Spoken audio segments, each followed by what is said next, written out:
Hi guys, I've been asked to record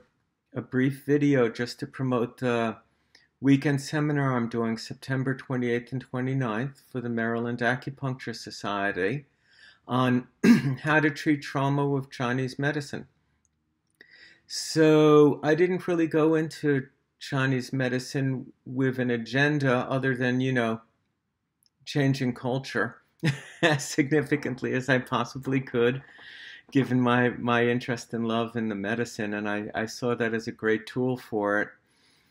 And it just struck me over the course of the first few years of my practice how many people were deeply wounded, deeply traumatized, and profoundly identified, primarily identified with their wound, with their trauma, and saw themselves always as the present effect of some previous cause. And while they were coming to me wanting to heal from their condition, they were so identified with it that to actually let go of it, to actually be free of it, whatever that would mean, would be for the ego,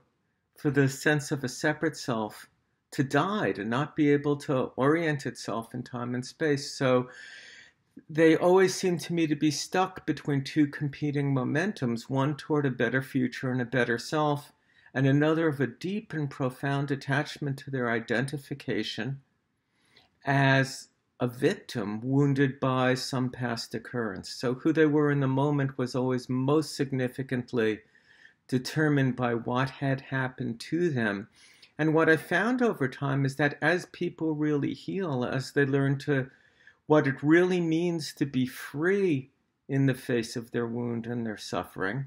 the most significant input into who they are in any given moment is not the past and not their pain, but the better future that they're striving to create. And instead of being a portal, instead of the mind and body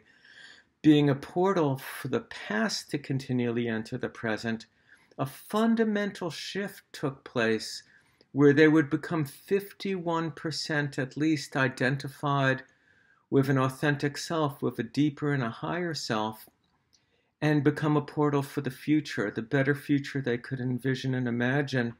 not waiting to get there, but bringing that into the present, right here and right now. So I noticed in my clinical practice and in life in general that most people have a very superficial relationship to themselves, that they really only know themselves as, or most significantly know themselves as, the biographical self, the self born in time and that dies in time. So we're going to spend the first part of this seminar orienting to the different parts of the self, the ego, the authentic self, the mind, the soul, the body, emptiness, the difference between the conscience as the voice of the soul and the culturally programmed superego, which is just internalized and unquestioned authorities that laid down fundamental assumptions we live our life by that many of us don't know what they are, and we've never even looked at them to question them. So I've discovered that healing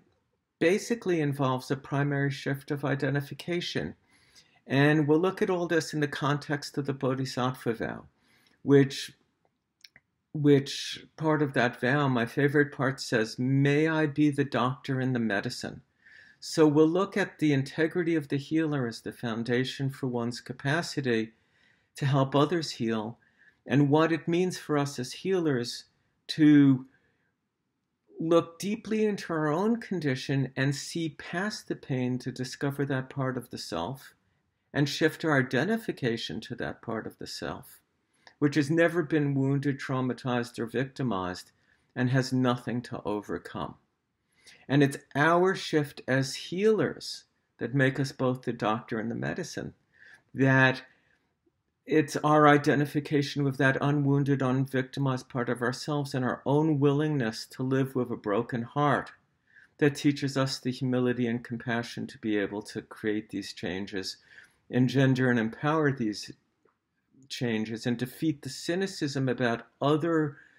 other people's cynicism, our patients' cynicism about their capacity to give themselves to and cultivate a relationship to and shift identification to this part of their own self. So I'm looking forward to seeing you there. Thank you. Okay, bye bye.